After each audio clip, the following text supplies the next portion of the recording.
Welcome to IDT Talks. My name is Anastasia Lavrina, and today we have a special guest, Sajjad Karim, who is Executive Director of Haider Global BVBA, former member of the European Parliament. Hello and welcome to our program. Pleasure to be here always. Thank you. Thank you so much for joining IDT Talks today. And my first question, I know that you were among the participants of the second International Humanitarian Conference on Demining, held in Agdam city just recently. What's your opinion on the demining process in Azerbaijan? Well, I've been following the demining process right from pretty much almost day one. It was clear once the territories in Karabakh had been liberated that it was a very, very dangerous place. And my first visit was at a time when it was still sealed to members of the public. Nobody could go in.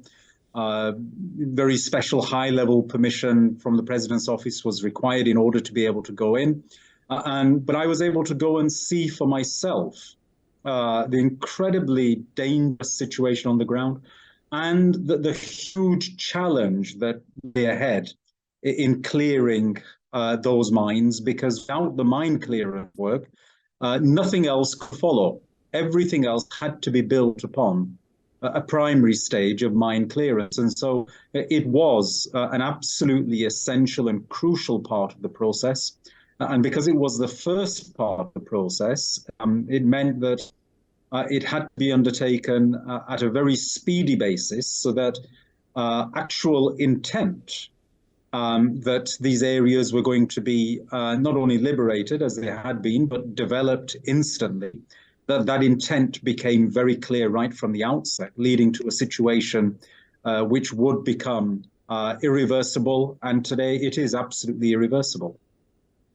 I guess you yourself had a possibility to see how the demining process is going in Azerbaijan, but where do you think we need more international support to speed up the process of demining?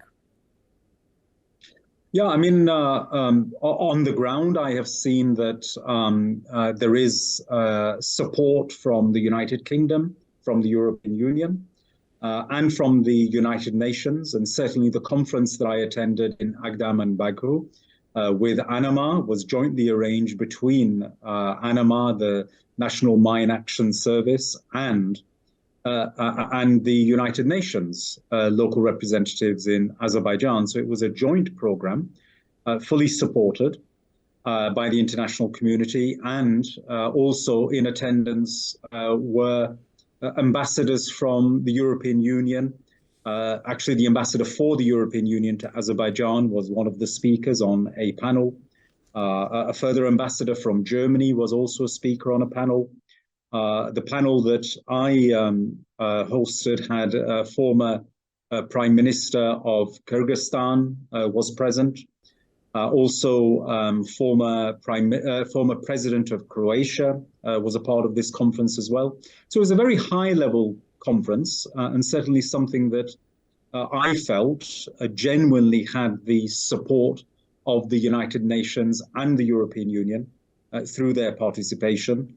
And it all goes to underline the commitment that President Aliyev gave right at the outset of this entire process, that post-liberation, Karabakh would become an area of development that would benefit the whole of the South Caucasus. And it's because that commitment is coming to fruition that the international community is growing in its confidence in supporting the development works on the ground.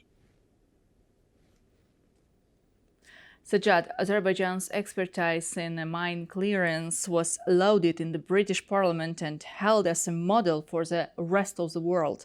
How exactly can Azerbaijan share its mine clearance experience with other countries, and where exactly it can be useful? Well, I think Azerbaijan has possibly the most recent huge-scale experience in mine clearance. And therefore, it has the expertise in every way, both knowledge-based, technical, and practical on the ground.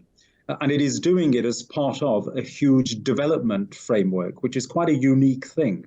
because normally when mine clearance takes place, it's in war-torn areas, but there isn't much development program that has to run alongside the mine clearance. So this is actually quite a unique development. And increasingly, more and more people, in fact, I recall when I first attended the first mine action clearance conference in Baku, which was last year, I raised the issue of Ukraine at that time. And at this conference, I saw that more and more high-level contributors were actually putting forward the issue of planning for what happens in Ukraine next, because if there is a retreat by the Russians, it's anticipated that it will be on the basis of considerable mines having been laid in the aftermath, and of course, a development program required for Ukraine as well. So this is all expertise that Azerbaijan today holds, both in terms of planning and carrying out the clearance.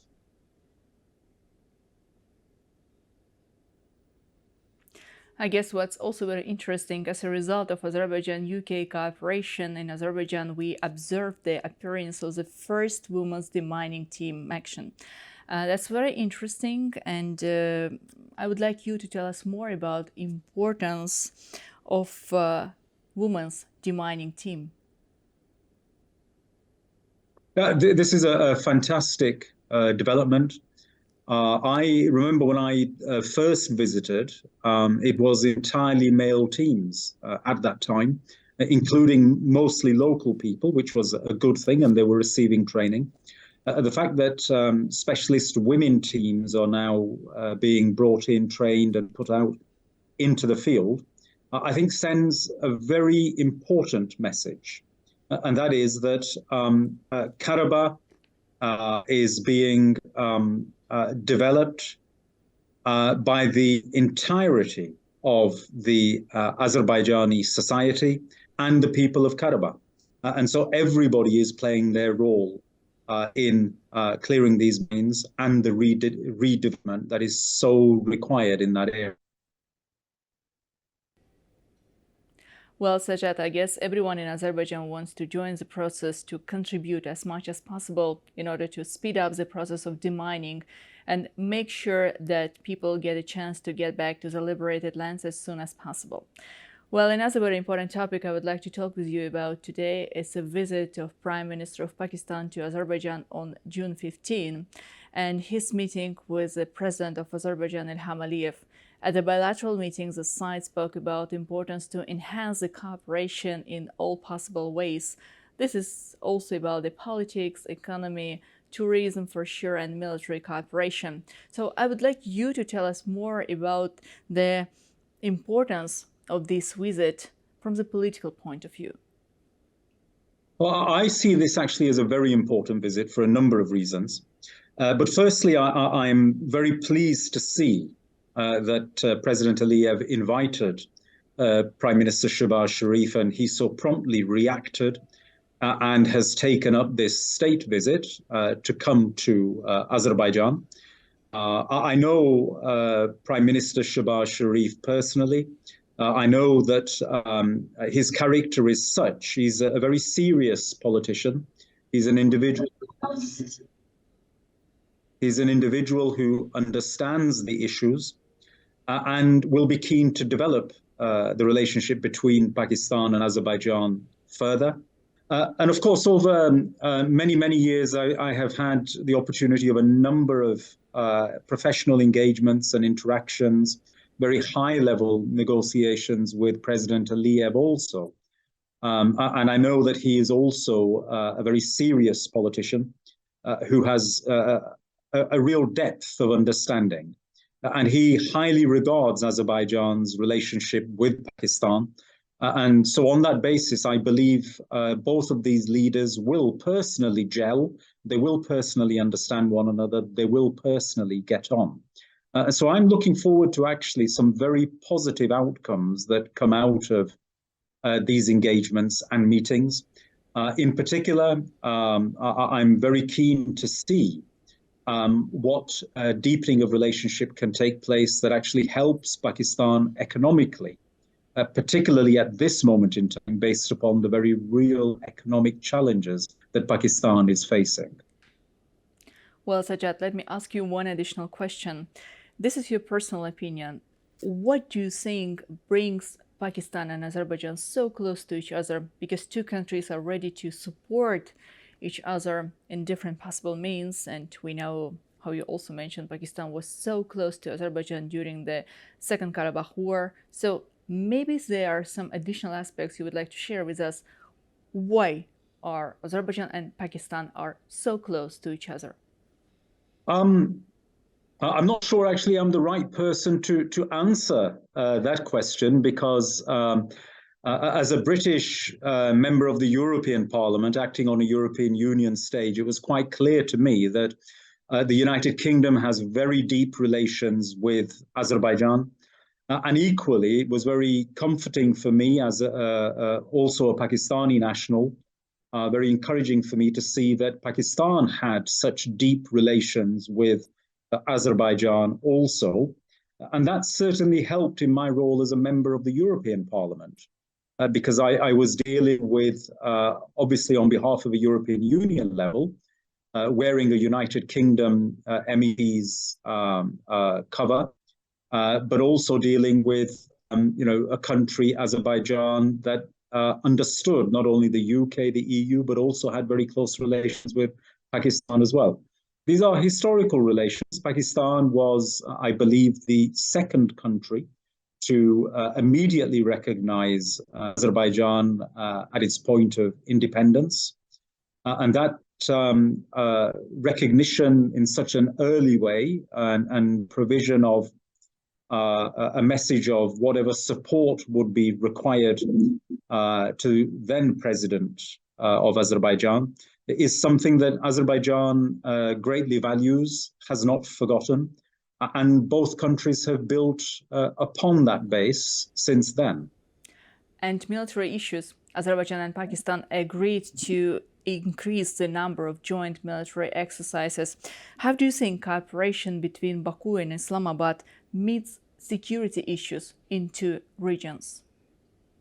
Well, I think both countries have many shared challenges and joint interests. And so I see Azerbaijan and Pakistan as natural partners in so many ways.